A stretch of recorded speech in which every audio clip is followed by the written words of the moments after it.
The universe possessed a texture of silence that was unique to the heavy freight corridors of the outer rim. It was not a peaceful silence, nor was it the pregnant pause before a storm.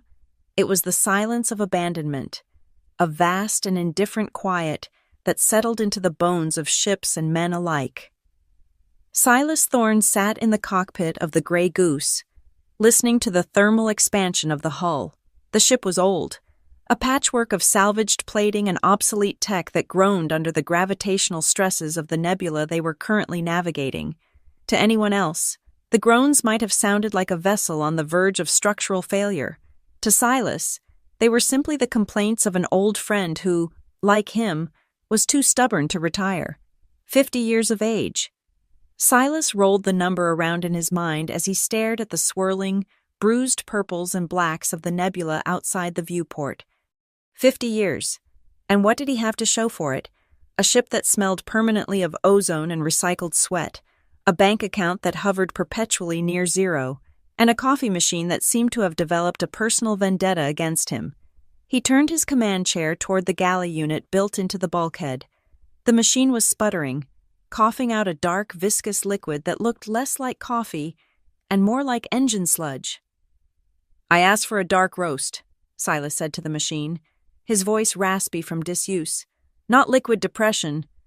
The machine hissed in response, a final, defiant burst of steam escaping its nozzle before the power light flickered and died. Silas sighed, rubbing a hand over his face. The stubble on his chin was gray, matching the short, military-style crop of his hair. "Fine, be that way. I didn't want to be awake for the nebula crossing anyway. I will just fly into a gravity well while sleeping. It will be peaceful." He did not truly mean it. Of course, Silas Thorne was a man who survived out of habit more than desire. He picked up a rag and wiped a smudge of grease from the navigation console. He was alone. He had been alone for 5 years. Ever since the last crew member, a nervous young navigator, had decided that steady ground pay was better than Silas's erratic moods and the constant threat of piracy. He preferred it this way. Silence did not ask questions. Silence did not look at him with pity. Silence did not expect him to be anything other than a pilot steering a bucket of bolts through the void. A chime cut through the quiet. It was a sharp, insistent sound from the environmental monitoring station. Silas frowned and swiveled his chair back to the main console. He tapped the glass of the display, which was cracked in the corner. "Talk to me, Goose." "What is it, thermal regulation? Did the port stabilizer fall off again?" The text on the screen was amber and unblinking. "Mass discrepancy detected. Cargo hold 2. Silas narrowed his eyes. "Mass discrepancy," he muttered. "That is impossible." He brought up the manifest. He was hauling crates of synthesized textiles and agricultural machine parts to the frontier colony on Titan IV. The cargo had been weighed, scanned, and sealed at the last port. Nothing should have changed. "Sensor ghost," he told the empty cockpit. "It has to be. Or maybe a cluster of space barnacles decided to hitch a ride on the hull." He tapped the recalibration key. The computer thought for a moment, then flashed the same warning again. The discrepancy was small, roughly 80 pounds, but it was persistent. Silas groaned as he unbuckled his safety harness. He stood up, his knees popping audibly. "Fine, I will go look. But if this is just a rat that crawled into the sensor array, I am venting the whole compartment." He walked over to the weapons locker and keyed in the code. The door slid open to reveal a standard-issue pulse pistol. It was an ugly, blocky thing, scarred from years of use, but it held a charge better than the newer models. He checked the power cell 90% and slid it into the holster at his hip. The journey down to the lower decks was a descent into colder air. The Grey Goose saved power by keeping the cargo holds at near-freezing temperatures.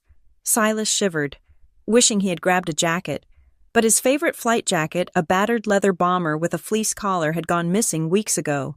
He assumed he had left it at a bar on Medina Station in a drunken haze, another casualty of his eroding memory. He reached the heavy blast door of Cargo Hold 2. He keyed the access pad, the hydraulics hissed, and the door groaned upward. The hold was vast, and dimly lit by emergency strips running along the floor. Shadows stretched long and sharp between the towering stacks of crates. The air smelled of cold metal and dust. Silas unholstered his weapon, keeping it pointed at the floor but ready. "Hello?" he called out. "If you are a rat, speak up now. I am in a bad mood." Silence answered him. He moved forward, stepping carefully. He scanned the aisles. Everything looked secure. The tie-down straps were tight. The seals were unbroken. He reached the center of the hold and checked his handheld scanner. The mass signature was close. He rounded a stack of agricultural gears and stopped. There, in the thick layer of dust that coated the deck plating, were footprints. They were small, too small for a man. They were narrow, creating a pattern that disappeared behind a crate of textiles. Silas felt a prickle of unease on the back of his neck. He raised the pistol, leveling it at the crate. "Come out," he commanded, his voice dropping into the steel-edged tone of a former soldier. "I know you are back there. You have 3 seconds before I stun whatever part of you is sticking out." 1, he heard a rustle. 2, wait. The voice was high, cracking with fear, but surprisingly clear. "Hands where I can see them," Silas barked. "Now." A figure slowly emerged from the shadows of the crate. Silas blinked, his finger freezing on the trigger. It was a child, or at least, it looked like a child. She stood perhaps 4.5 feet tall, but atop her head of messy copper-colored hair sat a pair of large, triangular ears that were unmistakably animal. They were covered in soft fur, twitching nervously. Behind her, a long, bushy tail wrapped around her leg like a protective barrier. She was a vulpin. Silas had seen them before in the frontier hubs, a race known for their agility and engineering prowess, but rarely seen this far out in the dead zones. But that was not what made Silas lower his weapon slightly. It was what she was wearing, draped over her small frame, drowning her in cracked leather and fleece, was his missing bomber jacket. The sleeves were rolled up 5 or 6 times to free her hands, and the hem dragged on the floor. She held a half-eaten bar of military-grade ration up like a shield. Her amber eyes were wide, the pupils vertical slits in the dim light. She was trembling, but her chin was tilted up in a defiant angle that looked painfully familiar. "You," Silas breathed, lowering the gun completely. "You are not a rat." The girl swallowed hard. She looked at the gun, then back at his face. "Your rations taste like compressed sawdust," she said. Her voice shook, but the audacity of the statement hung in the cold air. Silas stared at her, dumbfounded. "Excuse me?" "The nutrition bars," she said, gesturing with the half-eaten block. "They are terrible. I had to force myself to eat them. You should buy the berry flavor next time." Silas holstered his pistol, the absurdity of the situation overriding his anger. "I find a stowaway on my ship, stealing my food, wearing my clothes, and she is giving me shopping advice." He took a step closer. "How long have you been down here?" The girl's ears flattened slightly. She pulled the jacket tighter around herself. "A while." "Define a while," Silas said sternly. "Since Medina Station. That was 3 days ago." The girl hesitated. She looked down at her bare feet, which were wrapped in rags. "Since the orbital dock at Oakhaven." Silas felt the blood drain from his face. "Oakhaven, that was 3 weeks ago." 3 weeks and 2 days, she corrected. "You have been on my ship for 3 weeks, Silas shouted, his voice echoing off the bulkheads. "How I scan the ship before every departure, I check the thermal signatures." "You check the main corridors," the girl said, her tone shifting from fearful to matter-of-fact. "You never scan the spaces between the double-hull plating and the cargo bay, and you ignore the maintenance vents because you think they are too small for anyone to fit." She paused, then added, "Also, your thermal scanner is out of alignment by 4 degrees. You should fix that." Silas opened his mouth to argue, but closed it.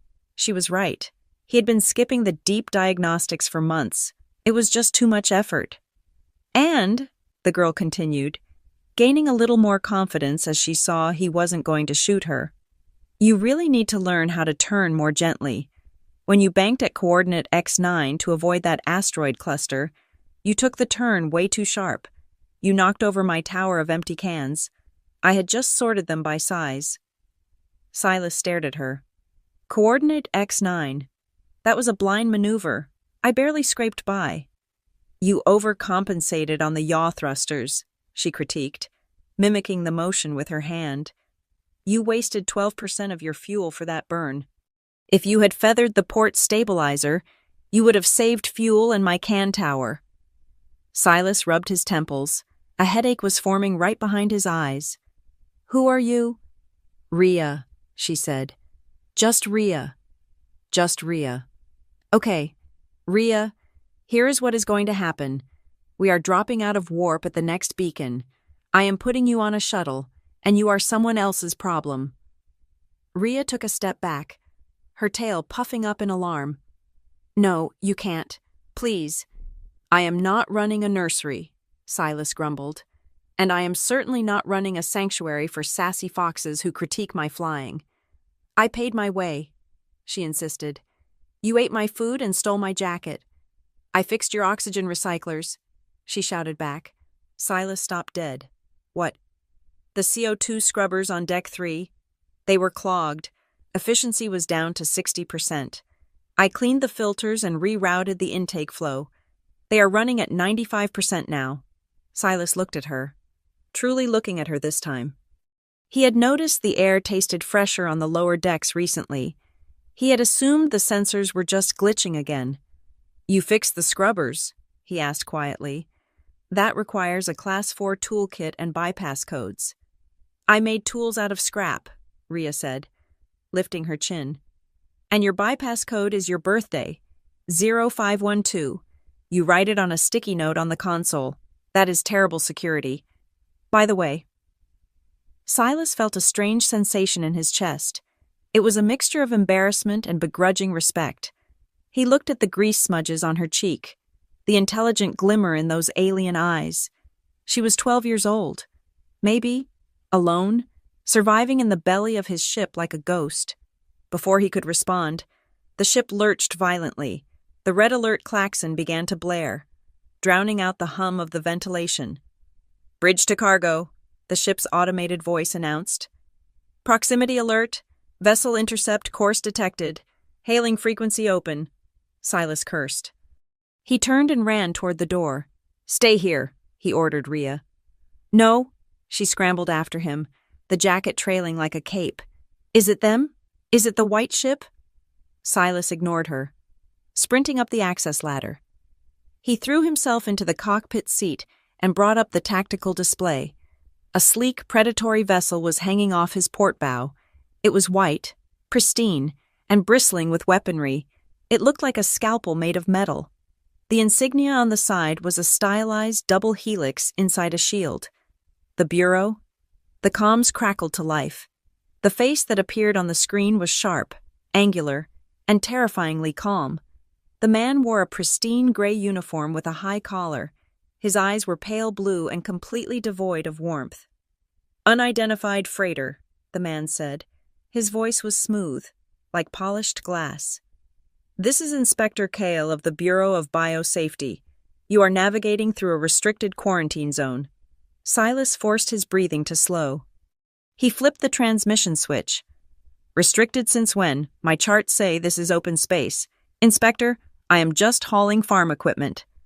Charts can be outdated, Kyle said, his eyes scanning Silas's face through the screen. We are tracking a biological anomaly in this sector, a containment breach. We require you to power down your engines and prepare for a boarding inspection. Silas felt a small hand grip his arm. He looked down.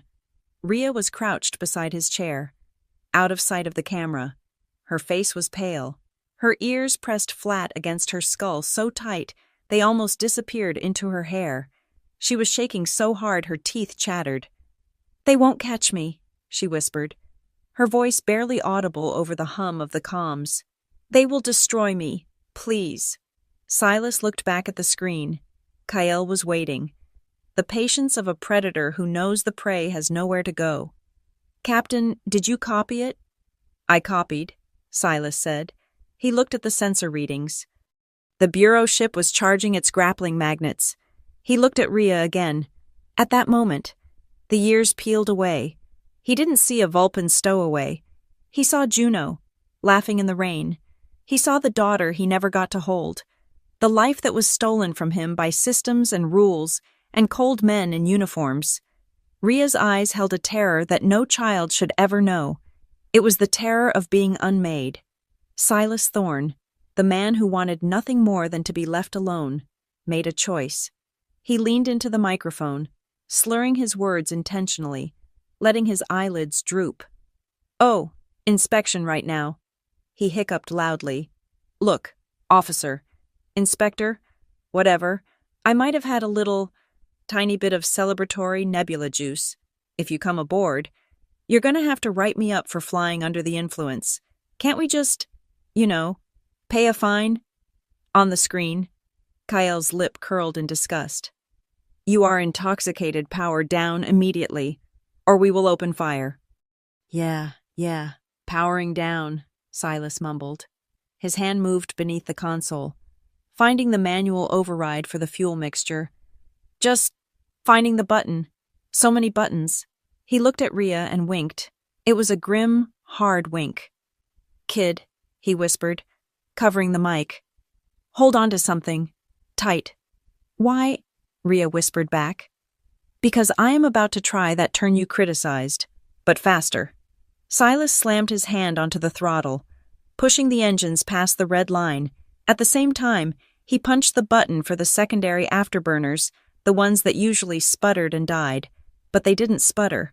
With a roar that vibrated through the entire frame of the Grey Goose, the engines ignited with a blue-white fury. The acceleration slammed Silas back into his seat. Rhea let out a yelp as she was thrown against the base of the navigation console, grabbing the leg of the chair with both hands. "What did you do to my engines?" Silas roared over the noise, wrestling with the yoke. "I tweaked the injection manifold," Rhea yelled back, her eyes squeezed shut. "I thought you needed more torque." "More torque. You gave it the kick of a mule." On the tactical screen, the Bureau ship reacted instantly. Laser fire streaked past the cockpit window, boiling away the nebula gases in bright flashes of orange. "They are locking on," Silas shouted. "Shields are at 40%. He threw the ship into a violent corkscrew maneuver. The artificial gravity compensators whined in protest, unable to keep up. The world tilted sideways. "Where are we going?" Rhea screamed. "Into the soup." Silas pointed the nose of the ship straight into the densest part of the magnetic storm cluster within the nebula. It was a suicide run for navigation sensors, a blinding wall of static and ionic interference. The ship shuddered as a glancing shot clipped the rear deflector. Sparks rained down from the overhead panel. "I can't see the thermal currents," Silas yelled, fighting the controls as the turbulence battered them like a toy boat in a hurricane. "The sensors are blind." Rhea pulled herself up, scrambling into the co-pilot's seat. She was too small for the restraints, so she braced her feet against the dashboard. Her eyes darted across the raw data streams of pressure and magnetic density numbers that were scrolling too fast for a human to read comfortably. "Bank left," she screamed, pointing a clawed finger. "Pressure drop at vector 22. That's into the rock field. Do it. The magnetic shear is opening a tunnel." Silas didn't think.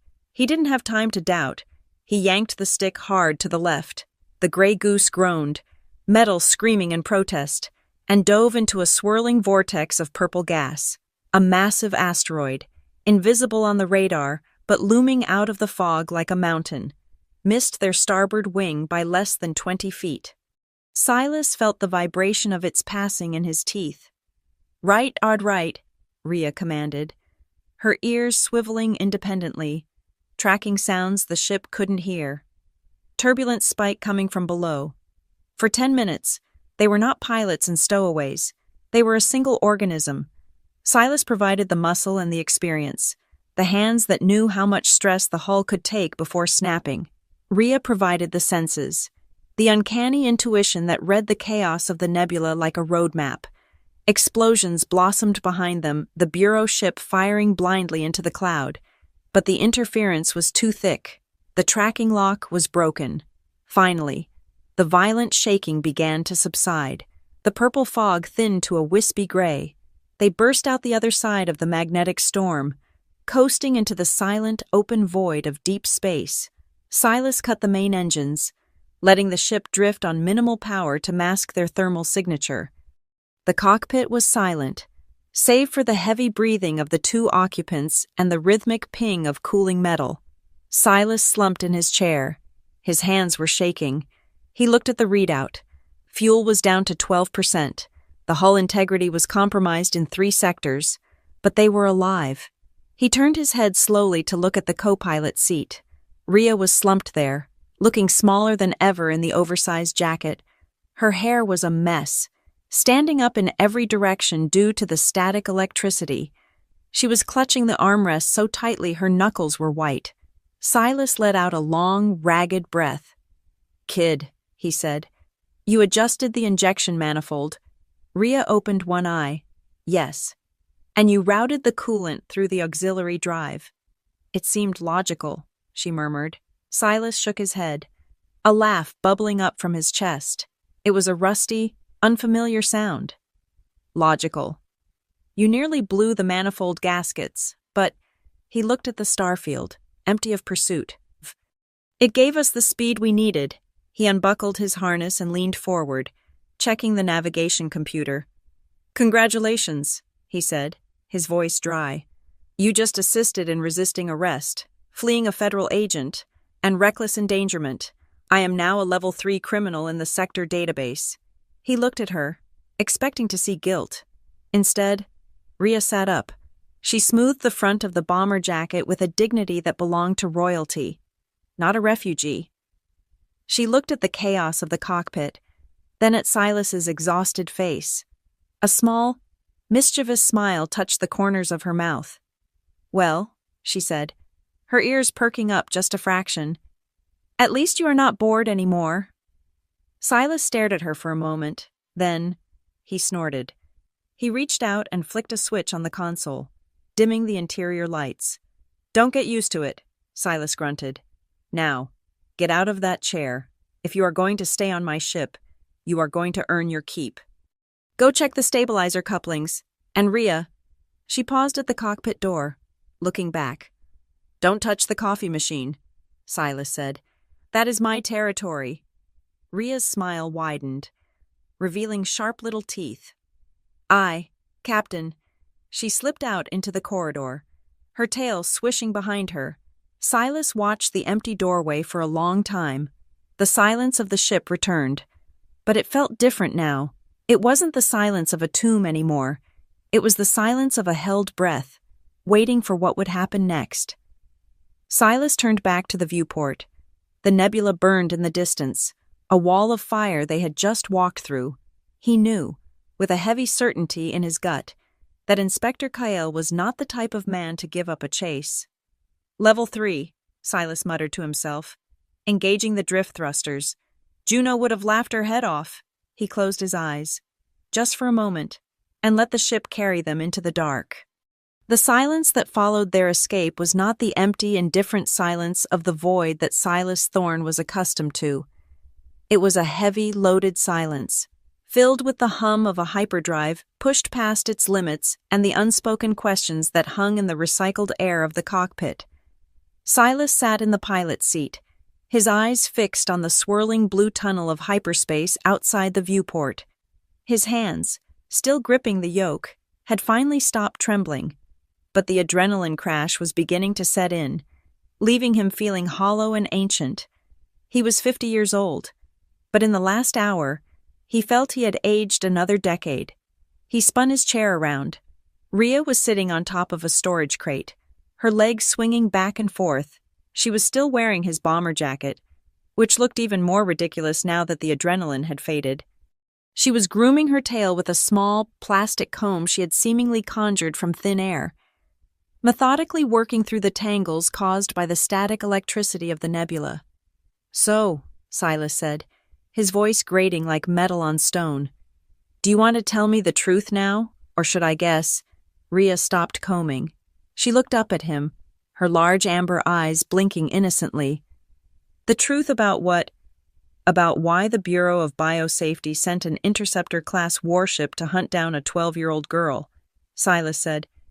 They do not burn that much fuel for a stowaway who just wanted a free ride. Rhea looked down at her comb. She pulled a tuft of copper fur from the teeth of it and flicked it onto the floor. I told you, I stole something. You said you stole the governor's candy. Silas deadpanned. It was very expensive candy, Rhea insisted, though her eyes darted to the side. Imported chocolate truffles from the core worlds.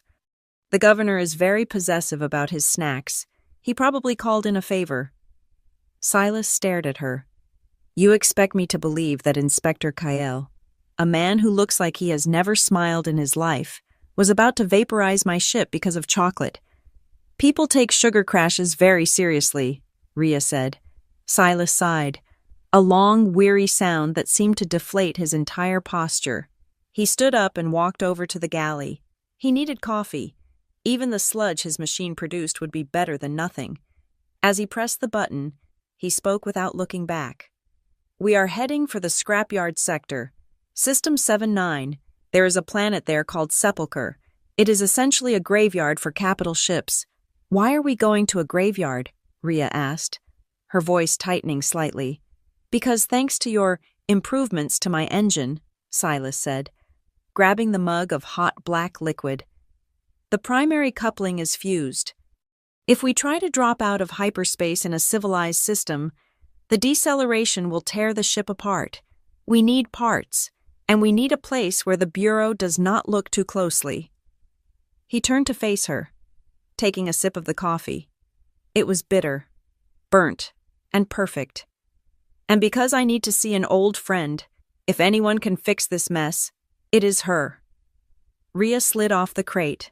She pulled the jacket tighter around herself. Her, is she nice? Silas snorted. No, she is not nice. She is brilliant, terrifying, and she will probably punch me in the face the moment she sees me. Why? Because I left 5 years ago, Silas said, looking down into his mug. And I never said goodbye. Sepulchre was a world that looked like it had been built out of rust and regret.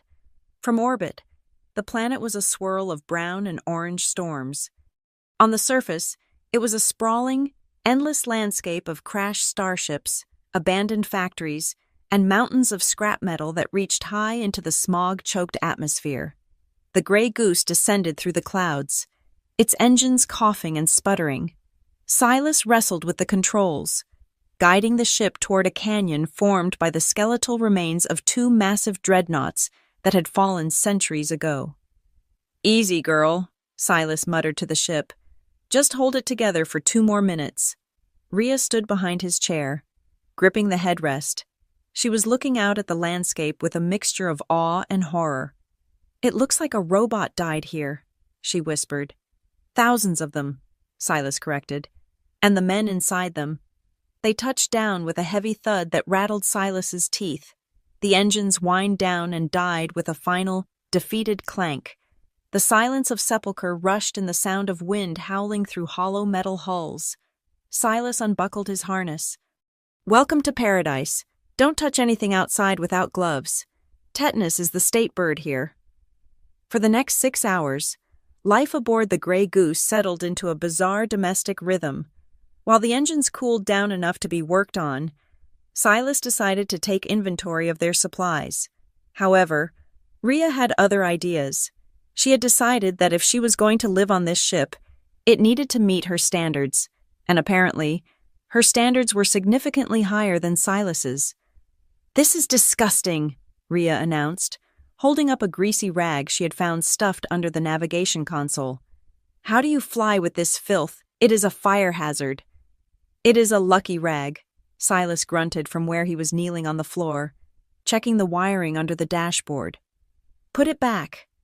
It smells like ancient cheese, Rhea said, and promptly dropped it into the waste incinerator chute. Hey, Silas protested, bumping his head on the console. I have had that rag since the Orion Wars. Then it has served its tour of duty, Rhea said firmly. She had found a bucket of soapy water and a scrub brush, and she was attacking the floor plates with a ferocity that was almost frightening. Her tail wagged aggressively with the rhythm of her scrubbing.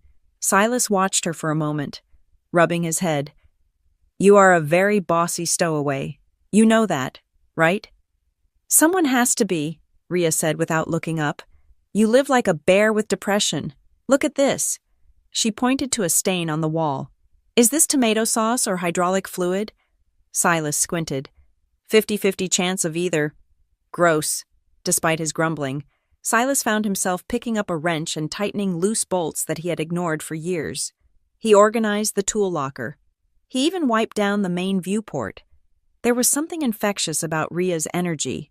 She moved through the ship not like a guest, but like a crew member who refused to let the vessel rot. It was during this cleaning frenzy that the dynamic shifted. Rhea had taken off the bomber jacket because it was getting in the way of her scrubbing. She was wearing a thin gray undershirt that was several sizes too big for her, likely another item stolen from his wardrobe. She was reaching up to wipe a monitor screen high on the wall. As she stretched, the back of her shirt rode up. Silas, who was walking past with a box of fuses, froze. "Rhea," he said. His voice was no longer the grumpy captain. It was the voice of a man who had seen too many battlefields. Rhea froze. She quickly pulled the shirt down and snatched the jacket from the chair, wrapping it around herself in a defensive motion. She turned around, her ears flattened against her skull. "What?" "Show me your back," Silas said quietly. "No." "Rhea." Silas set the box of fuses down. He took a step closer, his hands open and non-threatening. "I am not going to hurt you, but I know what battle scars look like. And I know what torture marks look like. Those were neither." Rhea backed away until she hit the bulkhead. She looked small, trapped, and terrified, but there was defiance there too. She took a deep breath, her small chest hitching, and slowly let the jacket slide off her shoulders. She turned around and lifted the back of her shirt. Silas felt a cold knot of nausea tighten in his stomach. Running down the length of her spine were not scars from a whip or a knife. They were surgical ports, metal sockets, fused directly into her vertebrae, surrounded by angry purple tissue. Beside them, burned into her skin with laser precision, were barcodes, series of numbers and letters. Subject 89 Alpha, Project Chimera, property of the Bureau. It was a map of pain. It was a receipt. Silas reached out, his hand hovering inches from her skin, but he did not touch her. He couldn't. "These are integration ports," he whispered, "for a neural link." Rhea dropped her shirt and turned around. Her eyes were wet, but she did not cry. "They wanted to see if they could make a soldier who reacted faster than a computer," she said, her voice hollow. "A pilot who did not need hands to fly, a weapon that looked like a child so no one would shoot at it." Silas sank onto a nearby crate. He rubbed his face with his calloused hands. "Project Chimera. I heard rumors. I thought it was just ghost stories. Veteran pilots told each other when they were drunk. It was real," Rhea said. "There were 20 of us in my batch. I was the only one who didn't." She trailed off, swallowing hard. "The only one who didn't break during the calibration phase." "So they kept you," Silas said. "Until the project was canceled," Rhea said. "Budget cuts, ethical violations, or maybe they just found a cheaper way to kill people. The order came down to liquidate the assets." She looked at him, her gaze piercing. "I am an asset, Silas, not a person. That is why Kale wants me back. You do not leave dangerous weapons lying around where civilians can find them." Silas looked at her. He saw the way she stood, shoulders hunched, waiting for rejection, waiting to be told she was too much trouble, too much danger. He remembered a rainy night 20 years ago. He remembered standing in a formation, listening to a commanding officer tell him that his squad was expendable, that their lives were worth less than the strategic value of the hill they were defending. He remembered the cold, metallic taste of betrayal. "You are not a weapon," Silas said firmly. Rhea looked at him, surprised. "And you are not an asset," Silas continued, standing up. You are a pain in my neck who criticizes my piloting and cleans my floor with too much enthusiasm." He walked over to her and placed a hand gently on her head, right between her large ears. She flinched, then relaxed, leaning slightly into his touch. "We are going to see Juno," Silas said. "If anyone can look at those ports and tell us if they are tracking us, it is her. Get your jacket. We have a long walk." The settlement on Sepulchre was less of a town and more of a tumor growing out of the side of a crashed colony ship. It was a maze of welded metal, neon lights, and steam vents. It smelled of ozone and frying oil. Silas led the way, his hand resting on his pistol. Rhea walked close beside him. The hood of the bomber jacket pulled up to hide her ears. Her tail was tucked into one of the pant legs of the oversized trousers she was wearing, giving her a limp. They reached a massive structure that had once been the engine of a destroyer. A neon sign flickered above the airlock door. "Juno's Repair Shop. We fix bodies and bots." Silas hesitated at the door. He straightened his collar. He ran a hand through his gray hair. "You look fine," Rhea whispered loudly. "She will probably only break one of your legs." "Thank you for the confidence," Silas muttered. He punched the door chime. A moment later, the airlock hissed open. The woman standing there was tall, with skin the color of polished mahogany and hair that was a shock of silver braids tied back with a grease-stained ribbon. She wore a mechanic's jumpsuit tied at the waist, revealing a tank top that showed off arms muscular enough to wrestle a turbine. She held a laser welder in one hand like a glass of wine. She looked at Silas. Her expression did not change. It was a stone mask. "Hello? Juno," Silas said, his voice cracking slightly. "It has been a while." Juno looked him up and down. Then she looked at Rhea, then back at Silas. 5 years, 3 months, and 12 days, Juno said. Her voice was rich and deep, like dark chocolate. "But who is counting? I ran out of credits for a comms buoy." Silas tried to joke. It was a weak attempt. Juno stepped forward. She raised her hand. Silas flinched, expecting a slap. Instead, she poked him hard in the chest with a finger that felt like an iron rod. "You are an idiot, Silas Thorne, a coward and an idiot." "I know," Silas said. "You left because you were sad," Juno said, poking him again. "And you stayed away because you were ashamed." "I know," Silas repeated. "And now you are back because you need something." Juno crossed her arms. "Typical man. You disappear like a ghost and reappear like a bad rash." Rhea, peering out from behind Silas, let out a small giggle. Juno's eyes snapped to the girl. The hardness in her face softened instantly. She crouched down, ignoring Silas completely. "Well, who is this? You are a long way from the forest. Little one." Rhea lowered her hood. Her ears sprang up. "I am Rhea, and he is right. He is an idiot, but he is my idiot." Juno laughed. It was a loud, booming sound that echoed in the metal chamber. She stood up and slapped Silas on the shoulder hard enough to stagger him. "I like her. She has better taste than you. Come inside. But if you bleed on my clean floor, I will charge you extra." The interior of the workshop was a chaotic blend of medical bay and engineering garage. A surgical table sat next to a disassembly bench covered in droid parts. Monitors flickered with biological readouts and engine schematics side by side. "Sit," Juno commanded, pointing Rhea to the surgical table. "Let us see what we are dealing with." While Juno ran scanners over Rhea, Silas leaned against a workbench, trying to stay out of the way. He watched Juno work. She moved with an efficiency that was mesmerizing. He had loved that about her once, the competence, the way she could fix a broken bone or a broken hyperdrive with the same steady hands. "So," Juno said, not looking up from her scanner, "are we going to talk about the fact that you have a walking, talking bureau experiment in your custody, or are we going to pretend she's just a very hairy child?" Silas sighed. "You noticed the ports. I noticed the cellular degradation markers before I even turned the scanner on," Juno said grimly. She typed a command into the console. A holographic display of Ria's skeletal structure appeared in the air. Ria sat on the edge of the table, kicking her legs. She looked small and fragile, surrounded by high-tech equipment. "How bad is it?" Silas asked, pushing off the workbench. Juno turned the screen so he could see. "Bad. Her cells are undergoing apoptosis at an accelerated rate. Basically, her body is burning itself out. It is a fail-safe." "A fail-safe, engineered obsolescence," Juno explained, her voice angry now.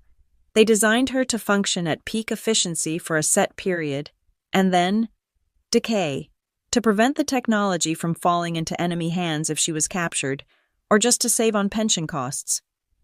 Silas felt cold. "How long?" Juno looked at Ria, then at Silas. "Without treatment, maybe 2 months. With the kind of stabilizers I can synthesize here, maybe 6. Silence filled the room. The only sound was the hum of the ventilation fans. Ria stopped kicking her legs. She looked at her hands. 6 months is a long time, she said softly. "I can see a lot of things in 6 months." Silas walked over to her. He wanted to scream. He wanted to break something. Instead, he took her hand. It felt feverishly warm. "We will find a way," he said. "There has to be a way to reverse it. I am a doctor, Silas, not a miracle worker," Juno said, though her eyes were filled with sympathy. "I can slow it down, but I cannot rewrite her DNA." "We will find someone who can," Silas said stubbornly. "We need to fix the ship first," Ria said, jumping off the table. "We cannot go anywhere if the engine explodes." Juno looked at the two of them. She shook her head, a small, sad smile playing on her lips. "You two are a disaster waiting to happen. Fine, I will prepare the stabilizers for her. You go fix your ship. The spare parts are in the back lot. Try not to get eaten by the scrap vultures." That night, they camped outside the ship while the repair drones Juno had lent them worked on the hull. A fire crackled in a barrel, burning old blocks of condensed fuel. The orange light threw long, dancing shadows against the metal skeletons of the dead ships around them. Silas sat on a crate, poking the fire with a metal rod. Ria was curled up on a pile of blankets nearby, watching the sparks fly up into the smoggy sky. "Why did you name the ship the Grey Goose?" Ria asked suddenly. Silas chuckled. "It is from an old Earth story, a goose that laid golden eggs. I thought if I named her that, she would make me rich." "Did she?" "She has cost me every credit I ever earned," Silas said. "But she keeps flying. That is worth more than gold, I suppose." Ria was quiet for a moment. "Do you know the story of the Blue Planet?" Silas shook his head. "No." "Is that a Vulpan story?" "It is a story the other children in the facility used to tell," Ria said softly. "They said there is a planet where the sky is not black, but blue, and there is water that covers everything, vast and deep, and on that planet, there are no cages, no tests, just trees and wind." "Sounds like Earth," Silas said, "before we ruined it." "Maybe," Ria said. "I want to go there, before—" She didn't finish the sentence. Silas looked at her, the firelight reflected in her amber eyes, making them look like molten gold. She was 12 years old, dying by design, and all she wanted was to see a blue sky. "We will find it," Silas said. He didn't know if he was lying. He hoped he wasn't. "We will fix the ship. We will outrun Kale, and we will find your blue planet." Ria smiled. It was a sleepy, genuine smile. "You promise?" "I promise," Silas said. "Okay," Ria whispered. Her eyes fluttered shut. "Good night, Captain. Good night, Stowaway." Silas watched her sleep. He felt a strange tightening in his chest, a thawing of the ice that had encased his heart for 5 years. He realized, with a sudden jolt of clarity, that he would burn the entire universe down if it meant keeping her safe for 1 more day. Footsteps crunched on the gravel. Silas looked up, his hand instinctively going to his gun. It was Juno. She was holding a datapad, and her face was pale in the firelight. The playfulness from earlier was gone. "Silas," she said, her voice tight. "We have a problem." Silas stood up, careful not to wake Rhea. He walked over to Juno. "What is it? Is the engine worse than we thought?" "The engine is fine," Juno hissed. She shoved the datapad at him. "It is her." Silas looked at the screen. It showed a frequency analysis of Rhea's bone density scan. There was a pulsing red dot located deep inside her left femur. "I ran a deeper scan to synthesize the medicine," Juno explained rapidly. "I found this. It is a passive resonance transmitter. It is fused into her bone marrow. Silas, it uses her own body heat to power itself." Silas felt the blood drain from his face. "A tracker. A military-grade beacon," Juno corrected. "It has been dormant because she was in deep space, but the moment you entered the atmosphere of a planet with a relay network, it pinged." "Pinged who?" Silas asked, though he already knew the answer. Juno looked up at the sky.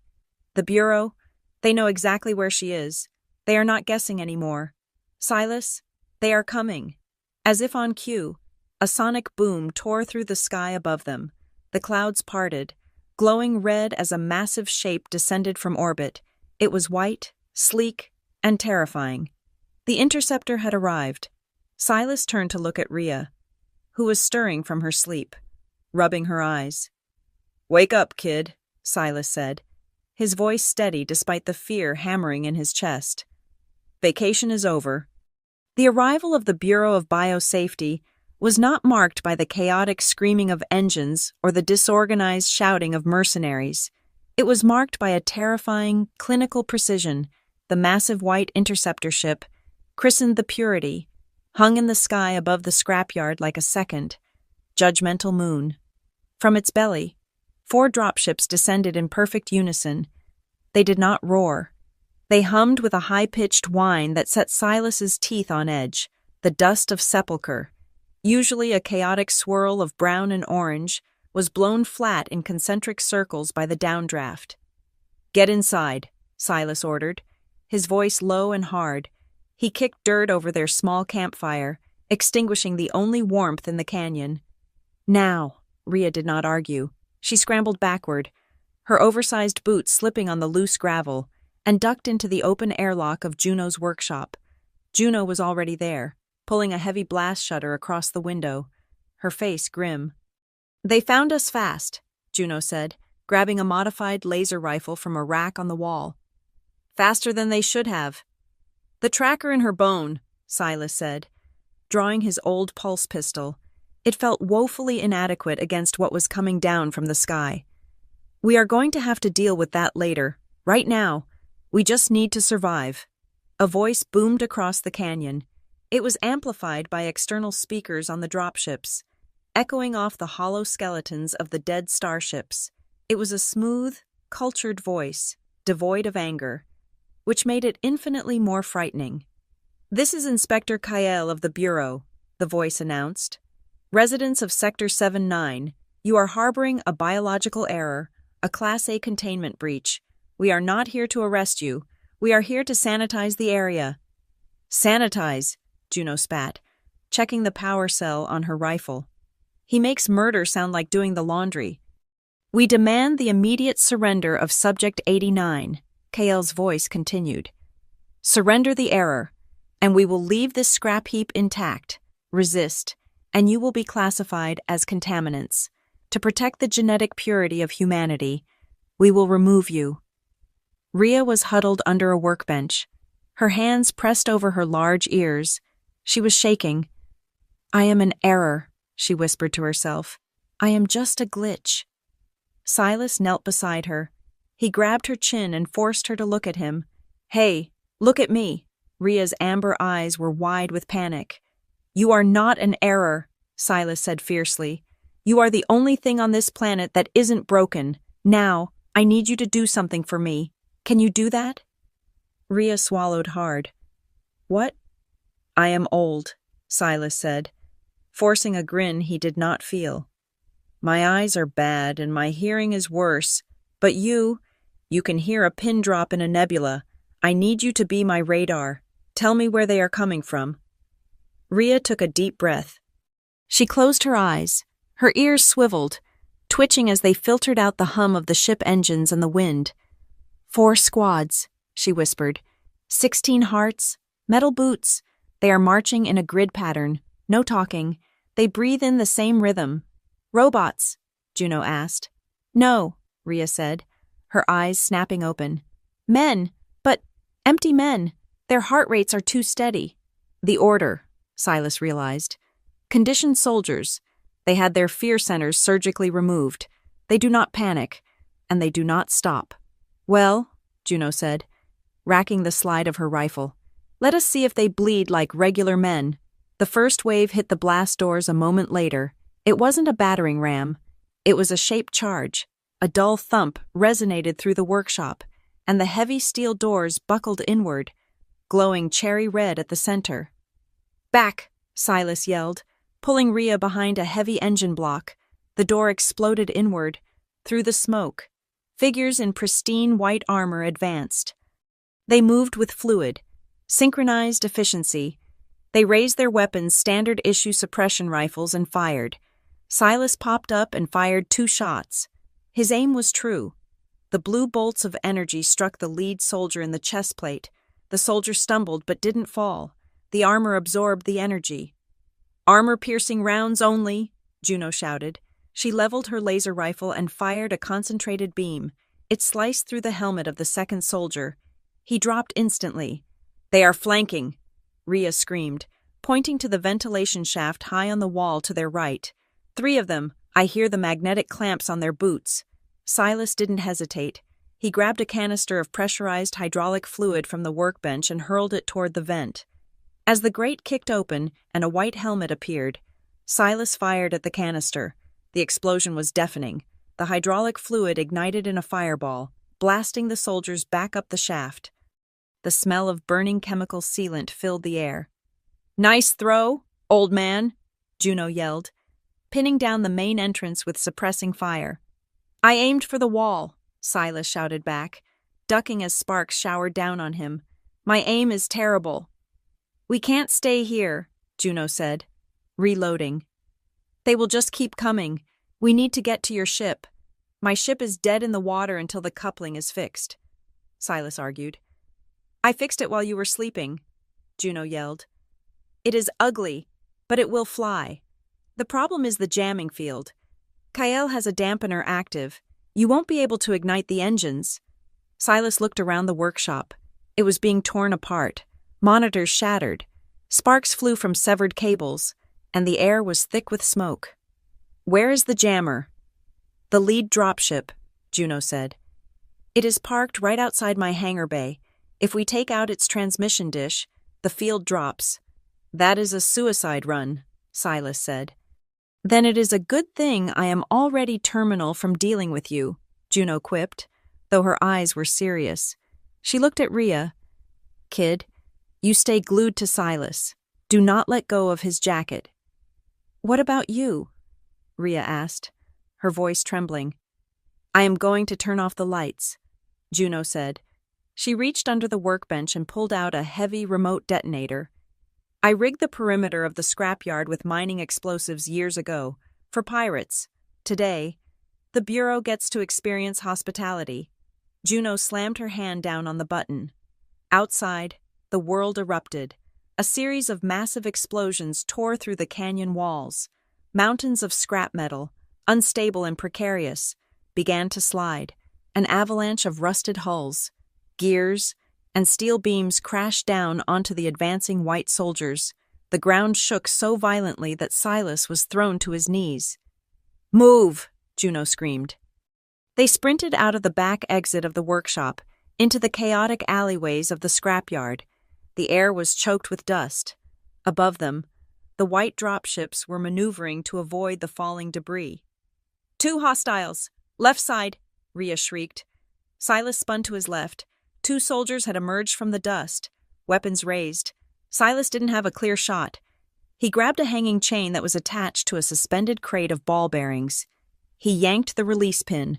The crate swung down like a pendulum, smashing into the soldiers with the force of a wrecking ball. The sound of crunching armor was sickening. But Silas didn't have time to dwell on it. They reached the edge of the hangar bay where the Grey Goose was parked. But between them and the ship stood the lead dropship, its heavy cannon tracking them. On top of its fuselage, a dish pulsed with blue light the jamming unit. "I can't hit it from here," Silas yelled over the roar of the engines. "The angle is too steep." Juno looked at the dropship, then at Silas and Rhea. She looked at the bruises on Rhea's face, the fear in her eyes, and the fierce protectiveness in Silas's posture. "Get to the ship," Juno said calmly.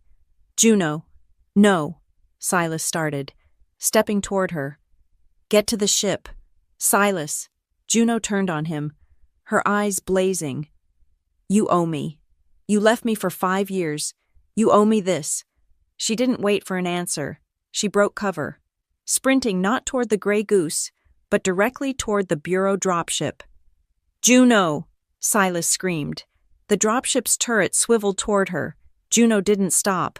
She raised her laser rifle, dialing the power output to maximum, overloading the core. It wasn't a gun anymore. It was a grenade. "Hey, tin cans!" Juno roared, her voice echoing over the battlefield. "Catch!" She hurled the rifle. It spun through the air, a glowing arc of unstable energy. It struck the base of the jamming dish just as the dropship's cannon fired. The world turned white. The explosion of the rifle triggered the dropship's fuel cells. A shockwave of fire and force knocked Silas and Rhea off their feet. The jamming dish disintegrated into shrapnel, but in the spot where Juno had been standing, there was nothing but a crater and scorch marks. Silas lay on the ground, his ears ringing. Time seemed to slow down. He stared at the spot where Juno had been. His mind refused to process it. She couldn't be gone. She was Juno. She was indestructible. "Silas, get up." Rhea was pulling at his arm. She was crying, tears cutting clean tracks through the dust on her face. "Please, they are coming." Silas blinked. The ringing in his ears faded, replaced by the sound of marching boots. The dust was settling. Through the haze, he saw a figure walking toward them. It was Inspector Kael. He wasn't wearing armor. He wore a gray trench coat over his pristine uniform. He held a long, sleek sniper rifle in one hand, walking casually, as if he were strolling through a park. Behind him, a squad of white soldiers fanned out. "Impressive," Kael called out. His voice was calm, conversational. "Your friend had spirit, misguided, primitive spirit, but spirit nonetheless." Silas scrambled to his feet. Grabbing Rhea and shoving her behind him, he raised his pistol, but his hand was shaking uncontrollably. "You killed her," Silas rasped. "She killed herself," Kael corrected. He raised the rifle. "She died because of a mistake, for a genetic dead end." He looked at Rhea. "Step away from the human. Subject 89, return to custody, and I will allow this man to live. He can rot in a penal colony, but he will live." "No," Rhea shouted, stepping out from behind Silas. "Don't hurt him." "Rhea, stay back," Silas roared. "I will go," Rhea cried, holding her hands up. "Just let him go." Kael smiled. It was a thin, bloodless expression. "See? Even the animal understands logic better than you do. Captain Thorne." Silas looked at Kael. He looked at the smoking crater where Juno had died. He felt a rage so cold, so absolute, that it steadied his hand instantly. "She is not an animal," Silas said softly. He didn't fire at Kael. He fired at the pile of unstable ordnance that Juno had stacked near the hangar support beams, the ones she hadn't detonated yet. "Cover." Silas tackled Rhea, wrapping his body around hers as he drove them behind a slab of fallen hull plating. The second explosion was smaller than the first, but it was strategic. The hangar roof collapsed. Tons of steel beams and concrete rained down between them and Kael's squad, creating a wall of debris and dust. "Run!" Silas hauled Rhea to her feet. They sprinted for the ramp of the Grey Goose. The ship was battered, covered in dust, But the engines were humming. Juno had done her work. As they reached the ramp, a single shot rang out. It was a distinct, sharp crack that cut through the chaos. Silas felt a sensation like a red-hot hammer striking his left shoulder. The force spun him around. He stumbled, falling onto the metal grating of the ramp. "Silas!" Rhea screamed. Silas gasped, clutching his shoulder. Blood, bright and hot, seeped between his fingers. He looked back, through a gap in the falling debris, far across the hangar. Kyle was lowering his rifle. He hadn't missed. He had aimed to cripple. "Go," Silas gritted his teeth, kicking his legs to push himself backward up the ramp. "Get to the cockpit. Launch sequence. Now." Rhea grabbed the back of his collar. She was small, but panic gave her strength. She dragged him the last few feet into the airlock and slammed her hand on the button. The ramp hissed and began to retract. Another shot pinged off the closing door, mere inches from Silas's boot. "Cockpit!" Silas yelled, struggling to stand. His left arm was useless, hanging limp at his side. They stumbled into the cockpit. Silas fell into the pilot's seat. He didn't bother strapping in. He jammed his right hand onto the throttle. "Hanging on," he shouted. He punched the ignition. The engines, fueled by Juno's repairs and desperation, roared to life. The gray goose leaped off the ground. It didn't lift gracefully. It tore itself free from gravity. The landing gear clipped the top of a pile of scrap as they ascended, sending a shudder through the entire frame. "Shields are down," Rhea yelled from the co-pilot seat. She was strapped in now, her eyes glued to the sensors. "They are firing anti-aircraft batteries." "Let them try," Silas growled. He pulled the yoke back with his good arm. The ship shot straight up, punching through the brown clouds of sepulchre. Flak bursts blossomed around them, dark gray puffs of smoke that rattled the hull like hail. "Warning," the ship's computer droned. "Hull integrity at 60%, fuel leak in Sector 4. Seal it." Silas ordered, "Get us to orbit." They broke through the atmosphere and into the black. The stars appeared, cold and indifferent. "Hyperdrive?" Rhea asked, her voice small. "Not yet," Silas said, breathing heavily. "We need to clear the gravity well.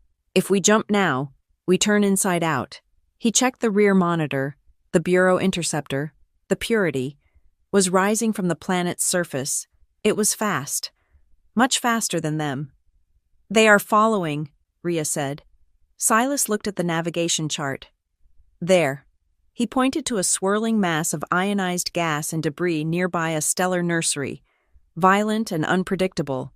"The storm zone. We go in there." "That is suicide," Rhea said. "The radiation, the lightning." "It hides our thermal signature," Silas said, "and it scrambles their targeting scanners. It is the only chance we have." He pushed the throttle forward. The gray goose banked hard, diving toward the chaotic storm. Behind them, the interceptor fired a volley of torpedoes. But Silas was already in the soup. The interference from the storm confused the guidance systems. The torpedoes detonated harmlessly on the edge of the cloud, creating a brilliant display of light that Silas watched in the rear-view mirror. They were inside. The viewports turned a violent shade of violet and green as electrical discharges danced across the glass. The turbulence was terrible, but they were hidden. Silas engaged the autopilot to maintain a holding pattern within the eye of the storm. Then, the adrenaline finally ran out. He slumped back in his chair, his vision blurring. The pain in his shoulder was a dull, throbbing agony that radiated down to his fingertips. "Silas?" Rhea was out of her seat. She was standing beside him. She had the medical kit, a plastic box with a red cross that looked too clean for this ship.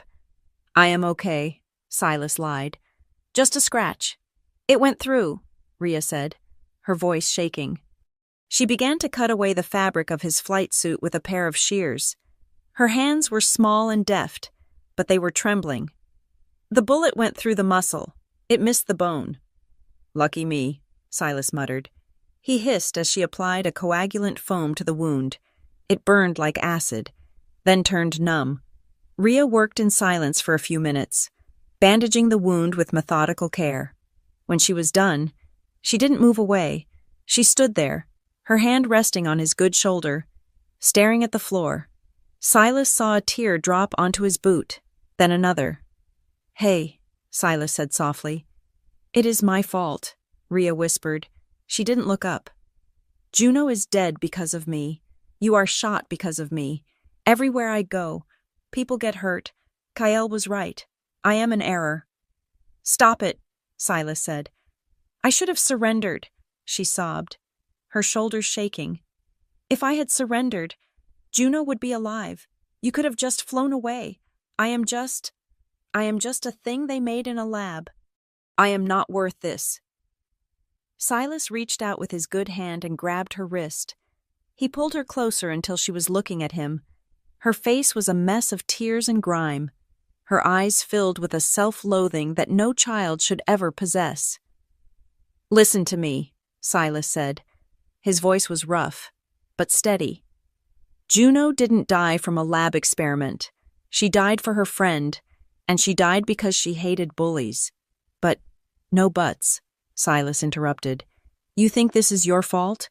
You think you are the problem because you were born different, because you have ears that hear too much and a tail that knocks over my coffee?" Rhea sniffled, wiping her nose on her sleeve. "The problem isn't you, Rhea," Silas said, looking deep into her eyes. "The problem is a universe that is so terrified of anything it cannot control that it tries to destroy it. The problem is men like Kael who think different means wrong." He gestured to the viewport, to the violent storm raging outside. "It is not the fault of the lightning that it strikes," Silas said. "It is the fault of the world for not knowing how to weather the storm. It is the world's fault for not accepting differences." Rhea stared at him. The words seemed to sink in, slowly pushing back the tide of guilt. "We are not running anymore," Silas said. "Not really. We are regrouping." "But the tracker," Rhea whispered. "Juno said it was in my bones. As long as it is there, Kael will find us. We can't hide." Silas looked at the medical kit. He looked at the bottle of cheap whiskey he kept under the seat for emergencies. He looked at the knife in his boot. "I know," Silas said. He sat up straighter, wincing as his shoulder protested. He looked at Rhea with a grim determination. "We are not going to wait for them to find us again," Silas said. "And we are not going to surrender. We are going to take away their leash." "How?" Rhea asked. Silas took a deep breath. "You said you have high pain tolerance, right? From the tests." Rhea nodded slowly, fear creeping back into her eyes. "Yes. And the ship's AI has a medical database, right?" "Yes." Silas picked up the bottle of whiskey. He unscrewed the cap and took a long swig, then handed it to Rhea. "Take a sip. A big one. It tastes like rocket fuel, but it helps." Rhea took the bottle with 2 hands. She looked at him, realizing what he was proposing. "You are going to cut it out." "We have to," Silas said. "If we go to a hospital, they flag us. If we wait, Kael finds us. We have to do it here, now, while the storm hides the signal." "You are wounded," Rhea said. "Your hand will shake." "Then you will have to talk me through it," Silas said. "Use that hearing of yours. Tell me where the blood flow is. Tell me where the nerve clusters are. We do this together, like in the nebula." Rhea looked at the bottle, then at Silas. She saw the pain in his eyes, but also the love.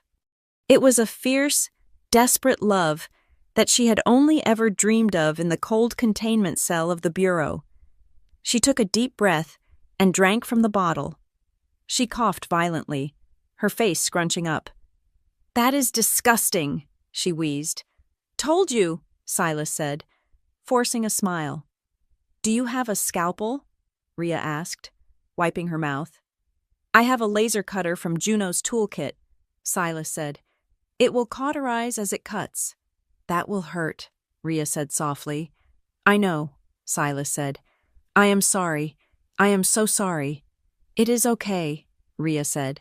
She stepped forward and hugged him, burying her face in his chest. careful of his bad shoulder. "I trust you, Captain."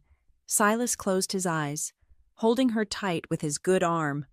Outside, the storm raged, tossing the ship like a leaf in the wind. But inside, there was a quiet resolve. "Computer," Silas said to the empty air, "bring up the anatomical schematics for a Vulpin femur and turn the lights up to 100%. He looked at the storm outside. "Let us get this over with."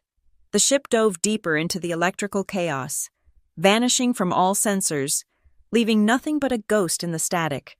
The storm outside the cockpit was a violent kaleidoscope of violet lightning and churning gas. The gray goose shuddered with every discharge, metal groaning against the electromagnetic shear of the nebula. Inside, the atmosphere was thick with the smell of antiseptic, stale sweat, and the sharp tang of ozone. Silas Thorne stood over the makeshift operating table, which was actually the galley table scrubbed down with industrial solvent. His left arm was immobilized in a sling, throbbing with a dull, rhythmic heat from the sniper wound. His right hand, usually steady enough to thread a ship through an asteroid field, was trembling slightly. "Lighting," Silas barked. "Focus on the incision site, and increase the ambient temperature by 5 degrees. She is shivering." Ambient temperature increased to 72 degrees. The ship's AI responded. Its voice was maddeningly calm. "Warning biometric scanners indicate patient stress levels are critical. My heart rate is 140 beats per minute." "I know," Silas muttered, wiping sweat from his forehead with his sleeve. "I'm about to cut into her leg with a laser meant for splicing wires. Stress is the appropriate reaction." Rhea lay on the table, her small body looking impossibly fragile beneath the harsh glare of the utility lights. She had consumed nearly half a bottle of the cheap whiskey, enough to knock out a grown man, but her metabolism was fighting it. Her eyes were glazed, amber pools swimming in and out of focus, and her large ears twitched erratically. "Silas," she slurred. Her voice was thin, like paper tearing. "I am here, kid," Silas said. Picking up the laser cutter, he adjusted the beam intensity to the lowest setting. "Just close your eyes. Think about that blue planet. Think about the ocean." "It hurts," she whispered. "I know. I am sorry. This is going to be the worst part. And then it is over." Silas looked at the holographic overlay projected by the ship's computer. It highlighted the foreign object embedded deep within the marrow of her left femur. It was a tiny, pulsing red dot, a beacon calling death down upon them. "Guidance," Silas commanded. "Incision vector calculated." The AI droned. "Maintain a depth of 2.4 centimeters. Avoid the femoral artery. Probability of nerve damage 18%. "Never tell me the odds," Silas grunted. He activated the laser. It hummed with a high-pitched whine. He took a deep breath, held it, and lowered the beam. The smell of singing flesh filled the small cabin instantly. Rhea let out a sharp, choked cry, her back arching off the table. "Hold her down!" Silas yelled at the empty air. Wishing Juno was there, wishing anyone was there. He had to use his own weight, leaning his hip against her chest to keep her steady, while his hand worked with surgical precision he didn't know he possessed. It's okay, he babbled, his voice cracking. I am just getting the splinter out. A really big, expensive government-issue splinter." Rhea's thrashing subsided into weak tremors. The alcohol and the shock were taking over. Her eyes rolled back, but she didn't pass out. Instead, she began to mumble. "Too heavy," she gasped. "It is too heavy." Silas focused on the wound. He could see the white of the bone now. "Almost there. I see it." The black rot. Rhea's voice changed. It wasn't painful anymore. It was distant, dreamy. "It is inside him, deep inside, like tar." Silas paused for a microsecond. "Just the whiskey talking," he told himself. "Focus." "He is so sad," Rhea murmured, her hand flailing blindly until it brushed against Silas's shirt. She gripped the fabric weakly. "I have to take it. I have to pull it out. The black sadness. The poison. Silas frowned. Nobody is taking anything. Kid, I am the one doing the taking. No, she whimpered. Leave it for me. I can eat it. I can make him clean again. The word sent a shiver down Silas's spine that had nothing to do with the cold of space. Make him clean again. It sounded like a prayer, or a spell. He shook his head, forcing his concentration back to the laser. Target acquired, the AI announced. Cauterizing surrounding tissue. With a final, steady movement, Silas utilized a pair of magnetic forceps. There was a sickening click as the metal met metal. He pulled. A small silver chip, no larger than a grain of rice, came free. It was coated in blood and biological fluid, blinking with a faint, rhythmic blue light. Got you, Silas breathed. He dropped the chip into a metal containment cup and immediately sealed the lid. Seal the wound, Silas ordered. He switched the laser to tissue welding mode. The rest was easy, ugly, but easy, when it was done. Silas slumped against the bulkhead, sliding down until he hit the floor. He was drenched in sweat. His own shoulder wound was screaming in agony. Having been strained by the exertion, Rhea was asleep now, her breathing shallow but steady. The monitor showed her heart rate stabilizing. Silas looked at the metal cup in his hand. The tracker. Computer, he said, his voice raspy. Locate the nearest debris field within the storm. Large mineral aggregate detected at a range of 4 kilometers, the AI replied. Trajectory drifting. Perfect. Silas stood up, his knees popping. Let us go give Inspector Kael a moving target. He suited up just the helmet and gloves and cycled the airlock. The storm raged silently in the vacuum. He stepped out onto the small maintenance ledge of the ship, the magnetic boots clamping him down. With a pitcher's wind-up that made his shoulder feel like it was tearing open, he hurled the metal canister toward the passing asteroid. He watched as the canister collided with the rock, the magnetic seal activating on impact. The asteroid tumbled away into the dark, carrying the signal with it. Run, Rabbit, run, Silas whispered. 2 hours later, the ship was quiet. The storm still battered the hull, but the rhythm had become familiar. Almost soothing. Silas had cleaned the galley. He had sterilized the instruments. He had checked the engines. He had done everything he could to avoid sitting still and thinking about Juno, or the look on Rhea's face when the laser touched her skin. Rhea was resting in the crew bunk, the one Silas usually used. He had taken the pilot's chair, unable to sleep. He walked past the bunk to check on her. She was buried under 3 blankets, only the tip of her nose and her large ears visible. On the floor, next to her boots, was the bomber jacket. It had fallen off the hook. Silas bent down to pick it up. As he lifted it, something heavy slid out of the inner pocket and clattered onto the metal grating of the floor. It was a data pad, not a modern one, but an old, sturdy model, the kind used for industrial inventory. It was scratched and dented, likely scavenged from a trash heap. Silas frowned. He picked it up. He didn't mean to snoop. He respected privacy. Mostly. But the screen flickered to life at his touch. It wasn't locked. It was a diary. Silas sat down on the edge of the bunk opposite Rhea. He scrolled to the top. The entries were dated from 3 weeks ago, the day she had boarded his ship at Oakhaven. Entry 1 target located. Captain Silas Thorne. Vessel the Grey Goose. The subject appears agitated. High cortisol levels detected in his sweat scent. He talks to himself. He is lonely. I will hide in the cargo hold. Silas raised an eyebrow. Target. He scrolled down. Entry 3. I watched him sleep today. His breathing is irregular. There is a rattle in his chest, deep in the bronchial tubes. It is not a cold. The sound is wet and heavy. He wakes up gasping. Silas felt a cold stone settle in his stomach. He touched his own chest unconsciously. He had had that cough for a year. He told everyone it was allergies, or the recycled air. Entry 5. He coughed up blood in the galley. He washed it away quickly so the ship sensors would not log it. I smelled it. It tastes metallic.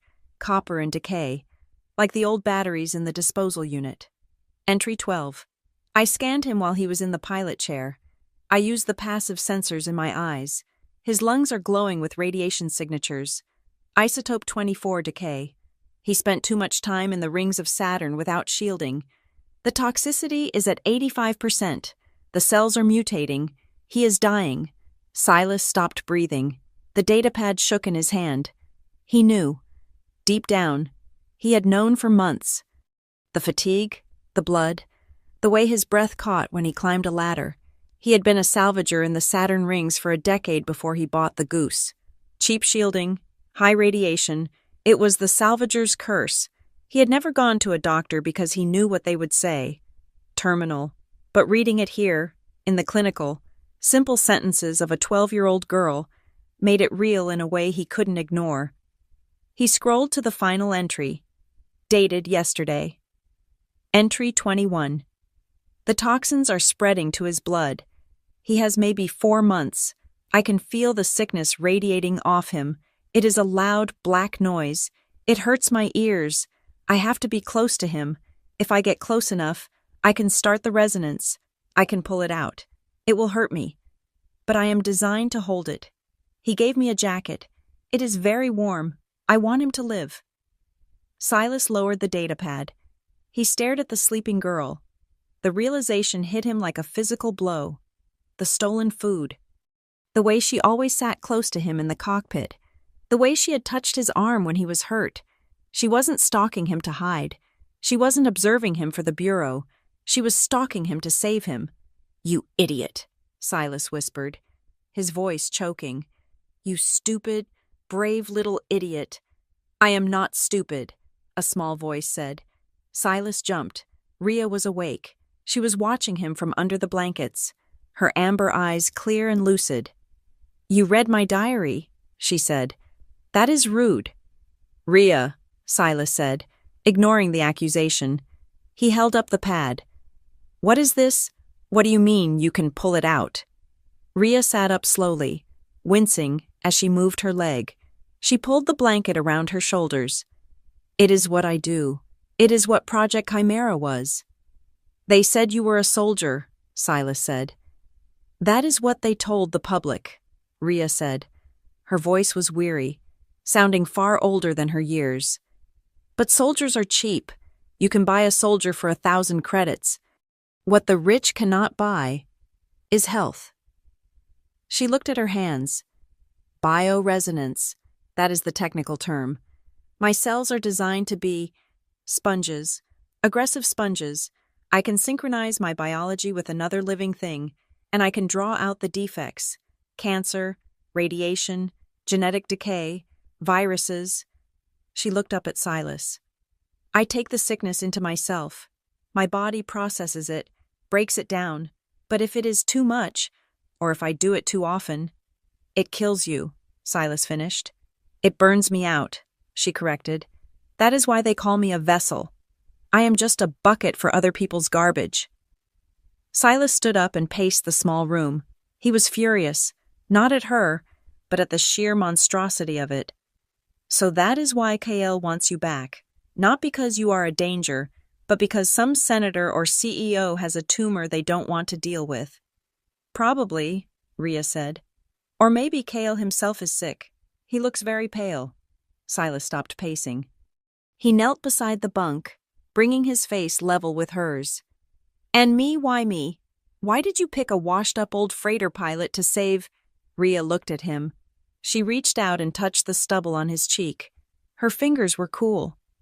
"Because at the station, when you walked by, you were the only one who didn't look like you wanted to own something," she said softly. "You just looked hurt, and your hurt felt like mine. It was a lonely kind of hurt." "So you decided to sacrifice yourself?" Silas asked, his voice rising in volume. "You decided to suck the radiation out of my lungs and put it into your own body, a body that is already falling apart." "I am dying anyway." "Silas," Rhea said simply, "Juno told you, my cells are failing. If I am going to die, I want to do one useful thing. I want to save the man who gave me a jacket." It is just a jacket, Silas roared. He slammed his hand against the wall.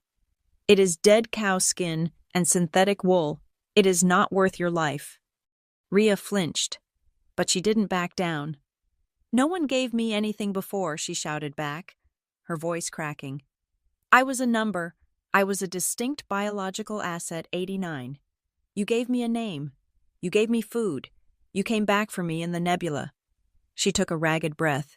You are not useless. Silas, you are my family. Silas froze.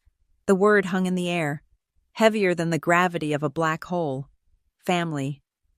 He looked at this small, fox-like creature, with her mismatched eyes and her scarred back and her fierce, stubborn heart.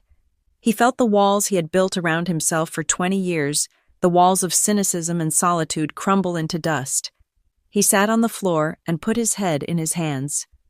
God, he whispered, I am in so much trouble. Yes, Rhea agreed, leaning over the edge of the bunk to pat his head. You are very emotional for a pilot. It is inefficient. Silas laughed. It was a wet, choked sound. Shut up. Suddenly, the ship's communication console lit up.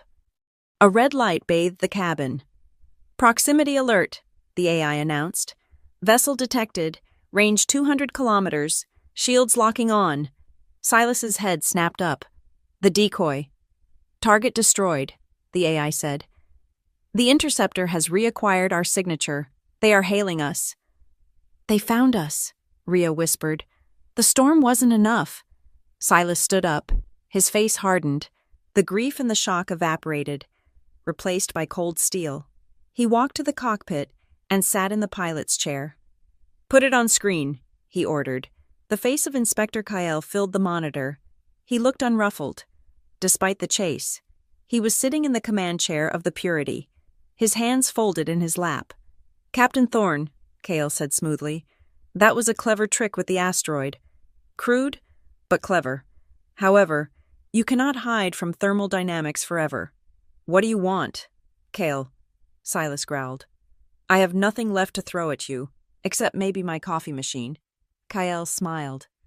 I do not want a fight, Captain. I want a trade. I am not trading her, Silas said immediately.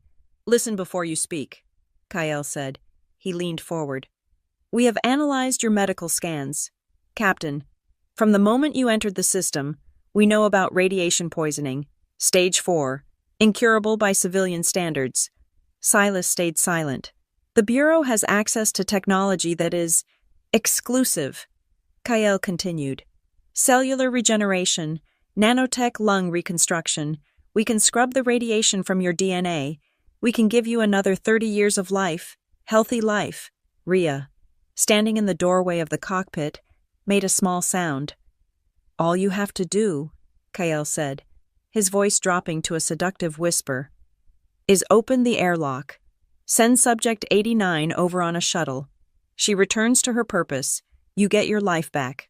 A fair exchange. 1 life for 1 life. Silas looked at the screen. 30 years. He could breathe without pain.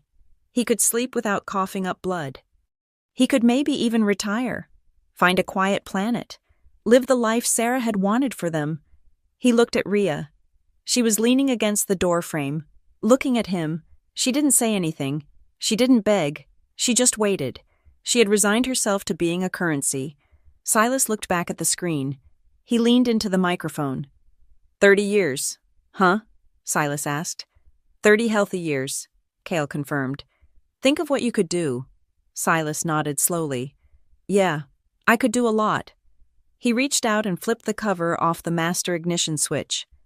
But here's the thing. Kyle, Silas said, his voice steady and cold as the void outside. I have lived 50 years, and most of them were mediocre. But these last few weeks, being a father to this kid, that was the only part worth a damn. Kyle's smile faltered. Captain, be reasonable. You are dying. I would rather cough to death than sell my family, Silas spat. He smashed his fist onto the end transmission button. The screen went black. Strap in, Silas yelled, grabbing the yoke with both hands, ignoring the screaming pain in his shoulder. Silas, Ria's voice was small. I said strap in, Silas roared. We are not trading, and we are not hiding. If they want us, they have to catch us. Where are we going? Ria cried, scrambling into the co-pilot seat. The only place left, Silas said, spinning the nav wheel. Deeper into the storm, into the eye. That is a gravity well, Ria shouted, reading the sensors. It will crush us. Then you better start working that bioresonance magic of yours on the hull plating, Silas said, grinning wildly. Because we are going for a ride. He slammed the throttle forward. The gray goose screamed as it dove straight into the heart of the lightning, leaving the interceptor behind in the dark. The mist belt was not a place where ships went to fly. It was a place where ships went to die.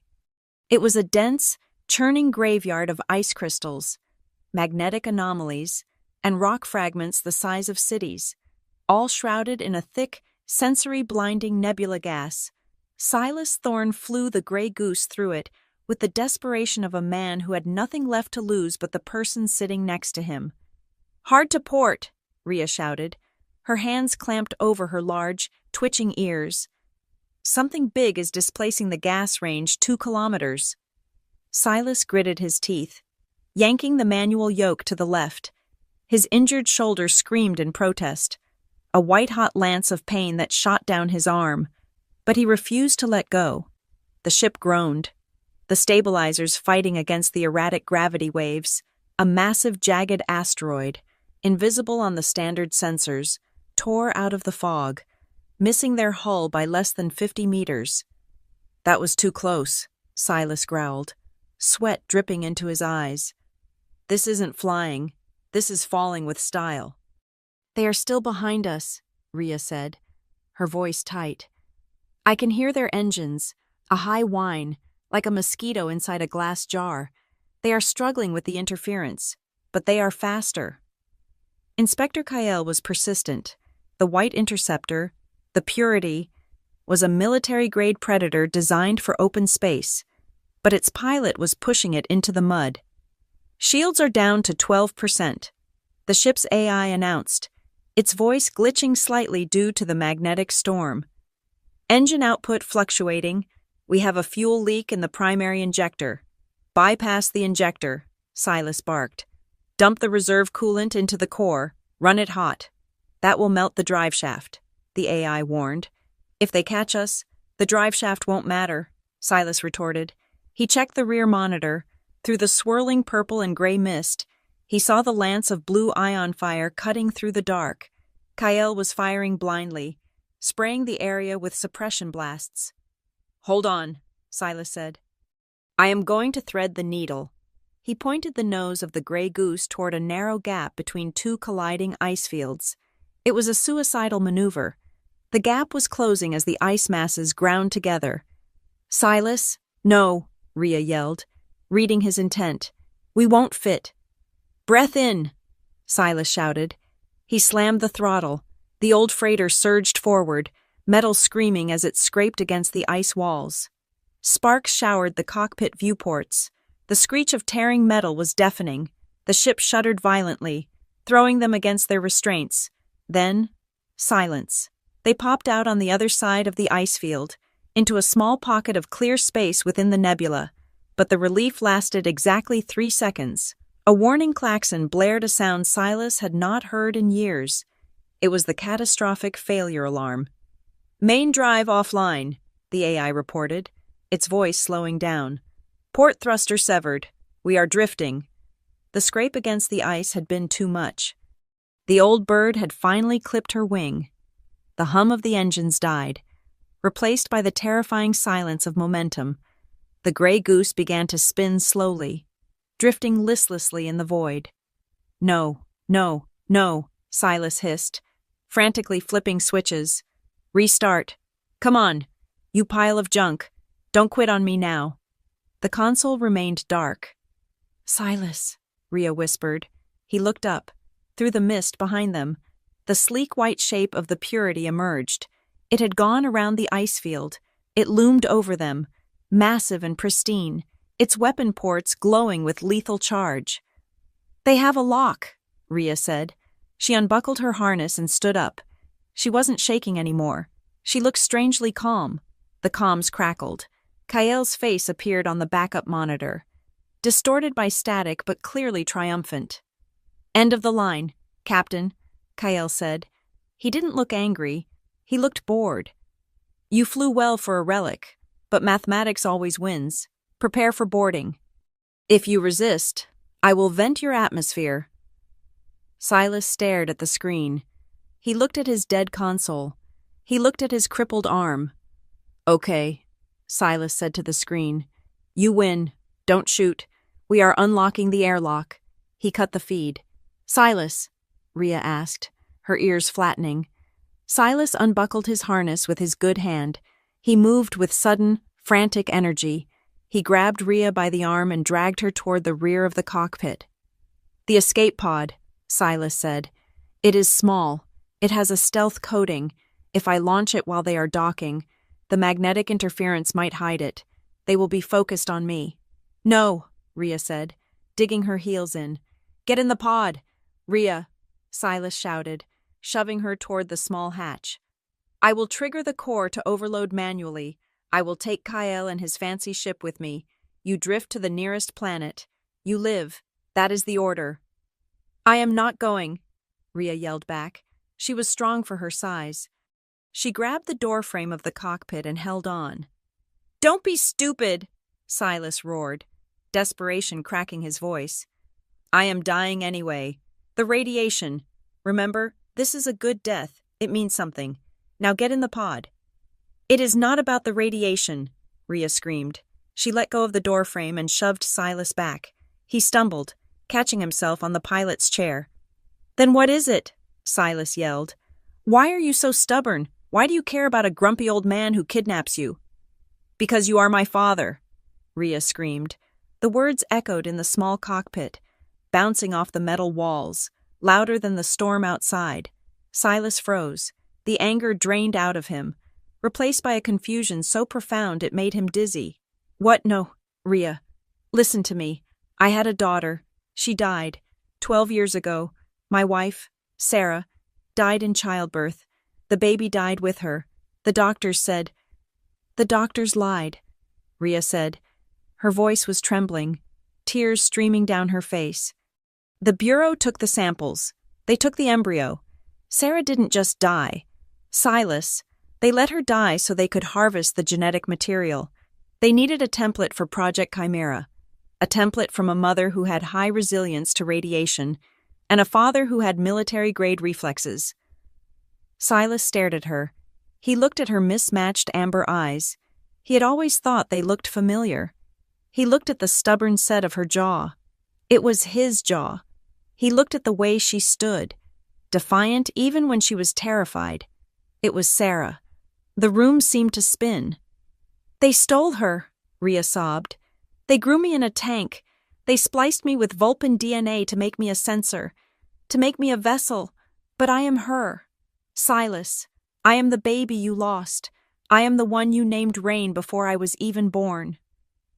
Silas fell to his knees. Memories he had buried for 12 years came rushing back. The hospital room, the cold, sympathetic face of the doctor telling him there were complications. The closed casket, the emptiness. They hadn't just killed his wife. They had stolen his child. They had turned his daughter into a lab experiment, stitched her together with animal DNA, tortured her, branded her with a barcode, and treated her like equipment. Kyle, the Bureau, the Order. They had taken everything. Rhea Rain stepped forward. She placed her small hands on his face. "I didn't track you by accident. Dad, I found the files. I escaped because I wanted to come home. I just wanted to see you once." Silas looked at her. He saw the fox ears, the tail, the scars. But he didn't see a monster. He didn't see a stowaway. He saw Rain. A sound started low in Silas's throat. It wasn't a sob.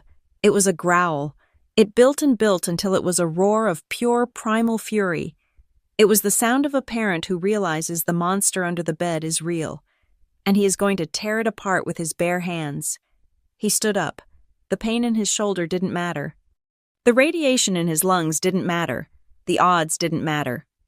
"They stole you," Silas whispered. His voice was terrifyingly calm. "And now they want to take you back." He turned to the console. "Silas?" Rain asked, wiping her eyes. "What are we going to do?" "We are not using the escape pod," Silas said.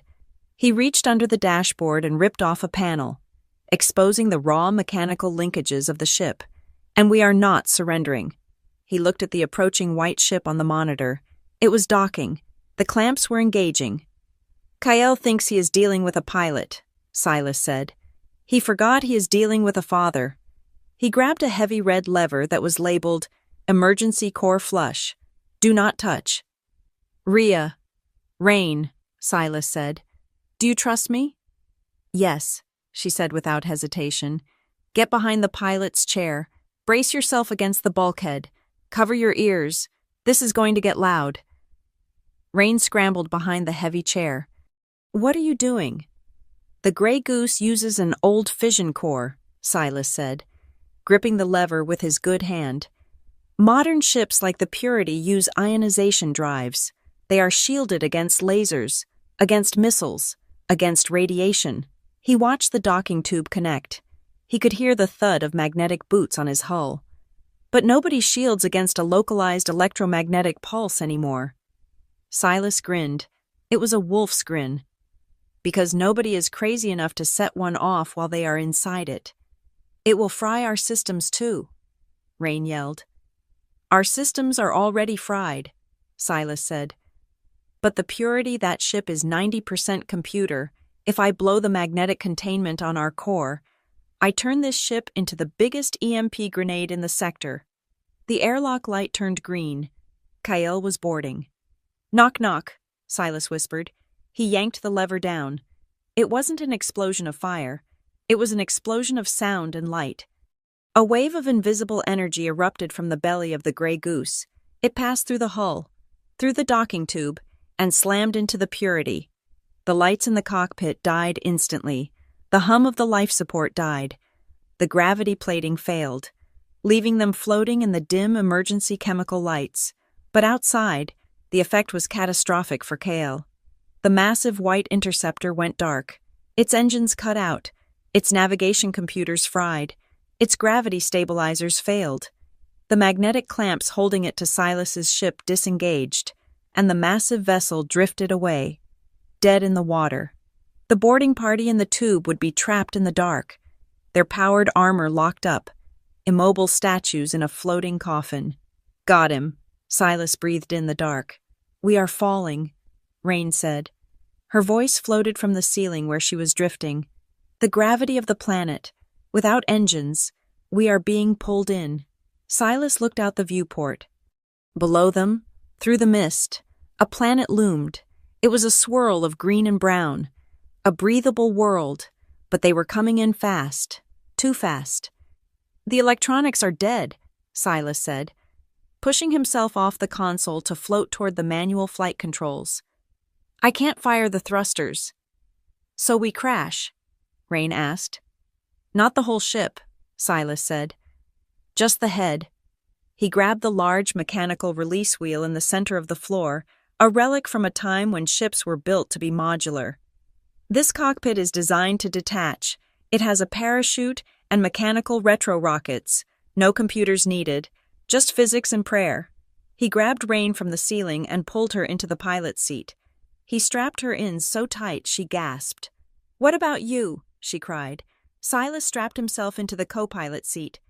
"I am right here. I am not going anywhere." The ship began to shake as it hit the upper atmosphere. The heat shield began to glow orange. "Here we go," Silas yelled. He reached down and spun the mechanical wheel. Separation in 3, 2, 1. Clang. Explosive bolts fired manually. The cockpit of the Grey Goose sheared away from the main fuselage. The heavy cargo body, filled with the dead core, tumbled away, burning up in the atmosphere like a meteor. The cockpit dropped like a stone. Deploying chutes. Silas slammed a physical lever next to his seat. 3 massive parachutes deployed. They snapped open with a bone-jarring crack. The descent slowed, but the turbulence was violent. The wind roared outside, a deafening hurricane. "It is too fast," Rain screamed. "The chutes are tearing." Silas looked up. One of the chutes had ripped. They were coming in too steep. Below them, a canopy of dense green trees rushed up to meet them. "Brace for impact." Silas unbuckled his harness. "Dad, what are you doing?" Silas threw himself over her body, wrapping his arms around her, using his own back as a shield against the console and the crushing force of the landing. "I got you," he whispered into her ear. "I got you." Rain. The world turned into noise and pain. Trees snapped like matchsticks. Metal shrieked. The cockpit smashed through the canopy, tumbling, rolling, and finally slamming into the earth with a final, earth-shattering thud. Then, darkness. Silence. It was the silence of a forest, the chirp of an alien bird, the rustle of leaves, the hiss of cooling metal. Rain opened her eyes. She was alive. The harness had held. The cockpit was upside down, buried halfway in the mud. "Silas," she whispered. There was no answer. "Dad." She unbuckled the harness and fell to the ceiling, which was now the floor. She scrambled over the debris. Silas was lying crumpled against the shattered viewport. He was not moving. A piece of jagged metal from the console had pierced his side. His breathing was wet and ragged. "No, no, no," Rain sobbed. She crawled over to him. She grabbed his face. "Dad, wake up." Silas's eyes fluttered open. They were hazy, unfocused. He looked at her. He tried to smile, but blood bubbled past his lips. Did we stick the landing?" he wheezed. "You are hurt," Rain cried, pressing her hands against the wound in his side. "You are hurt badly." "It is okay," Silas whispered. "The radiation was going to get me anyway. This is quicker." "No," Rain shouted. "I won't let you." "Rain, stop," Silas gasped, gripping her hand weakly. "You need to run. Cale, he might have crashed too, or sent a signal. You have to hide." "I am not hiding anymore," Rain said. Her face set in a look of absolute determination. "And I am not losing my father. Not after I just found him." She climbed onto his chest. She placed both her hands over his heart. "What are you doing?" Silas rasped. "Don't. It will kill you. You said, the burnout." "It won't kill me," Rain said. "But it will change me. I don't care." She closed her eyes. She reached deep inside herself, finding that strange, humming darkness that the Bureau had planted in her, the bioresonance, the ability to be a vessel. She didn't pull the sickness out this time. She poured herself in. "Rain, don't." Silas tried to push her away, but he was too weak. Rain gasped. Her eyes began to glow with a blinding amber light. Her fox ears twitched violently, and her tail lashed back and forth. "Take it," she commanded the sickness. "Take the radiation. Take the wound. Take the death. Give him life." She felt the black rot in Silas's lungs, the isotope 24. It was heavy, like tar. She grabbed it with her mind and pulled. It flooded into her. But instead of holding it, she pushed it out, expelling it into the air, burning it away with pure metabolic energy. But the cost was high. She felt the genetic modifications in her own body unraveling, the Vulpan DNA, the artificial enhancements, the chimera programming. It was all fuel. She burned it all to stitch his cells back together. "Rain!" Silas screamed. A shockwave of light blasted from the wreckage, silencing the forest. Epilogue. The fire crackled, sending sparks up into the night sky. The air was fresh, smelling of pine and wet earth. There was no hum of engines, no recycling fans, just the wind in the trees. Silas Thorne sat on a log, poking the fire with a stick. He took a deep breath. His lungs expanded fully, deeply, without a hitch, no rattle, no pain. He felt 10 years younger. The scar on his side was just a faint white line. He looked across the fire. Sitting on a flat rock was a girl. She looked to be about 12 years old. She had short, messy copper hair and bright, intelligent eyes. She wore a bomber jacket that was far too big for her, but the large, fuzzy fox ears were gone. The bushy tail was gone. The amber slit pupils were now round, warm, and human brown. Rain was holding a stick over the fire. On the end of it was a fish she had caught in the nearby stream. It was currently blackened on one side and raw on the other. "You are burning it," Silas said gently. Rain frowned, pulling the stick back.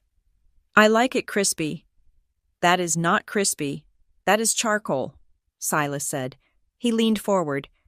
"Here, let me show you." He took the stick from her. He adjusted the distance from the flame. "Patience, kid. Cooking is like flying. You can't rush the throttle." Rain watched him. "Did you hear the news on the radio?" Silas nodded. He patted the small survival radio sitting on the log. "Yeah, the Bureau rescue team found the Purity drifting in orbit. Total system failure. Inspector Kyle was recovered, but he has been stripped of his rank. Negligence. Losing a billion-credit prototype ship tends to upset the accountants." "And Subject 89?" Rain asked quietly. "Listed as destroyed in atmospheric entry," Silas said. He looked at her and smiled. "Vaporized. Gone forever." Rain smiled back. It was a human smile. "Good." She touched her ears, her normal, human ears. "I can't hear the satellites anymore," she said. "It is so quiet." "Do you miss it?" Silas asked. "The power." Rain looked up at the stars. "No, it was loud, and it hurt." She looked at Silas. "I would rather be just Rain." "Rain is a good name," Silas said. "Sarah picked it. She said it washes everything clean." He handed the stick back to her. The fish was cooked perfectly now. "So," Silas said, leaning back, "we have a crashed ship to scrap. We can sell the metal to the locals, buy passage off-world. Where do you want to go?" "The core worlds. The Rim." Rain took a bite of the fish and made a face. She chewed thoughtfully. "The blue planet," she said. "You promised," Silas chuckled.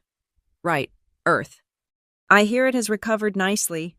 Lots of oceans, lots of blue sky." "And no bureau," Rain added. "And no bureau." Silas agreed. He watched his daughter eat. He thought about the 50 years he had lived, and the blank slate ahead of him. He wasn't Silas Thorne, the lonely hauler anymore. He was a father. And for the first time in his life, he wasn't navigating by a star chart. He was navigating by something much brighter. "Dad?" Rain asked, pulling a fishbone out of her mouth. "Yeah." "This fish is terrible," Silas laughed. It was a loud, happy sound that scared a flock of birds out of the trees. "Next time," Silas said, standing up to put another log on the fire. "Let Dad cook." Rain grinned, wiping soot on her face. "Dad cooks terrible too, but I will eat it anyway." Silas sat back down next to her. He put his arm around her shoulders. She leaned into him, warm and real and alive. "Deal," Silas said. Above them, the stars twinkled, vast and endless. But down here, by the fire, the universe felt just the right size.